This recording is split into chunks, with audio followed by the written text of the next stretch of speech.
السلام عليكم ورحمة الله وبركاته. فيديو جديد وحلقة جديدة، والنهاردة عندنا بإذن الله الحلقة السادسة من كورس البايثون بإذن الله.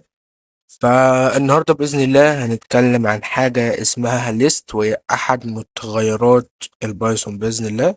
فمتنسوش اللايك والاشتراك، وبسم الله الرحمن الرحيم نبدأ كده. طيب، أول حاجة يعني إيه ليست؟ يعني أنا دلوقتي مثلا بسم الله كده ونبدأ. عندي الزد مثلا بتساوي 50 مثلا. ومثلا مثلا كده عندي مثلا الواي بتساوي 45 مثلا، والإي مثلا وليكن بتساوي 20.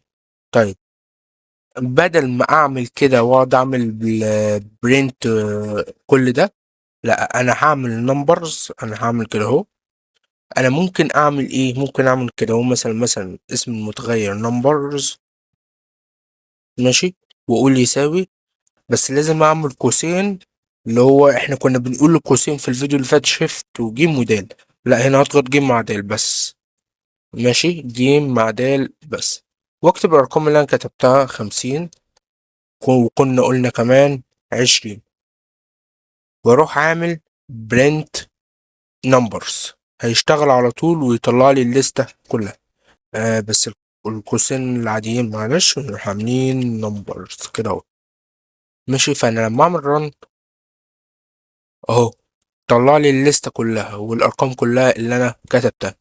دي ممكن مثلا لو معايا أسامي وعايز أطلعها كلها، يعني أنا كمان ممكن أكتب نص. يعني أنا مثلا ممكن أكتب نص، ممكن أعمل كده أهو. وأروح كاتب مثلا أي حاجة، مثلا لوب، ماشي، وأروح أعمل رن أهي. كتبت النص عادي. طب أنا يعني أنا معرفش مثلا إن ده سترينج وعايز أعرف نوعه، هعمل إيه؟ هروح جاي تحت كده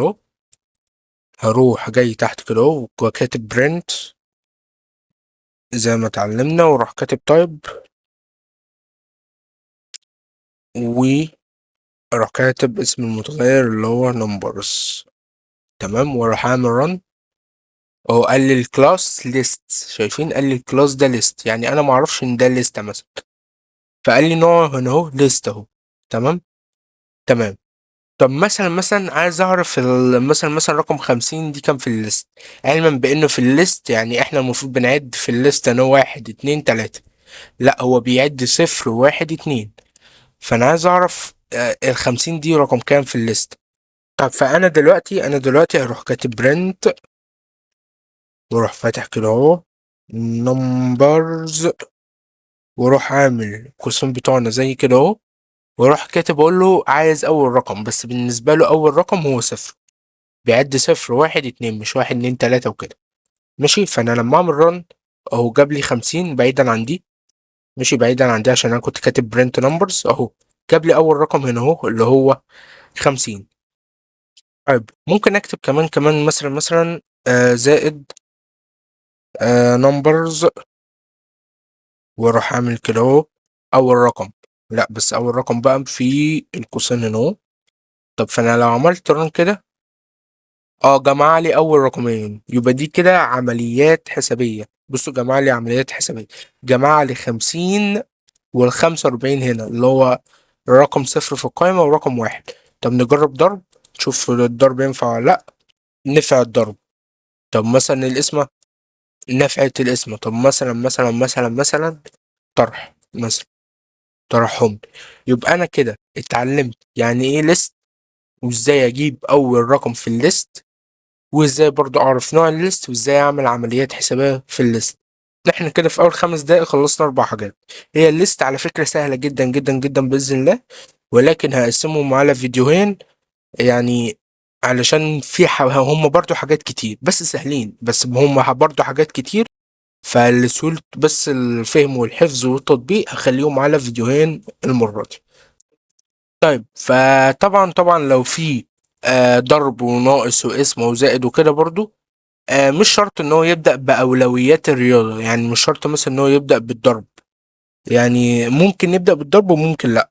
تمام. تمام.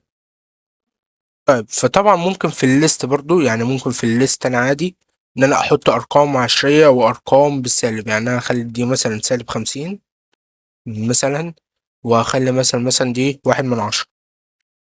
ماشي، خليها 1/10، فنمسح الأربعة دي وأعمل run. هيكتبهم لي عادي جدا جدا جدا، يعني ممكن أرقام سالب وممكن أرقام عشرية عادي يعني. طيب، أنا دلوقتي لو عايز أجيب آخر عنصر، أو بما يسمى بقى آخر إندكس، يعني العنصر اسمه إندكس. طيب أنا عايز أجيب آخر عنصر خالص في الليست، اللي هو مثلا لوب فيرس ده. هعمل إيه؟ هكتب برنت نمبرز عادي، واروح عامل هنا اهو جيم موديل، واكتب -1. -1 هنا اهو، يعني هات لي اللي من ورا من عند الصفر كمان. فانا لما اعمل رن اهو جاب لي اخر عنصر في الليسته. طيب، فانا ممكن اجيب برضو اخر عنصر في الليست بطريقه تانية، وهي ان انا اكتب برنت، ودي طريقه اطول شويتين، واروح كاتب عادي نمبرز بس، واعمل القوسين اللي هم جيم موديل بس. انا هاجي اكتب بقى لين، اللي هي طريقه اللين هنا، لين نمبرز، لين بس انا نسيت قوسين، نمبرز.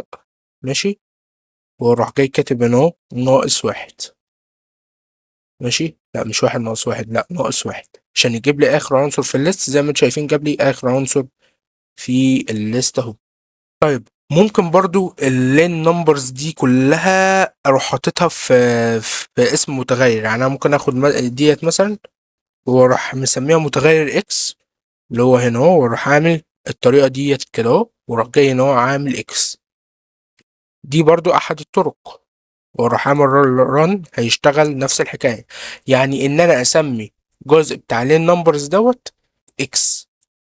فدول كده الطرق ان انا ممكن اجيب بيهم اخر حاجة في الليست. يعني انا ممكن اكتب برنت نمبرز -1، وبس -1 بين القوسين، اللي هو بعمل عشان اعمل اضغط جيم ودال، او ان انا اعمل طريقة لين نمبرز -1 جوه القوس، او ان انا اخلي اللين نمبرز في متغير اسمه اكس، واروح مثال على نفسي وحاطط اكس بدل ما اكتب كل اللين في القوس هنا اهو.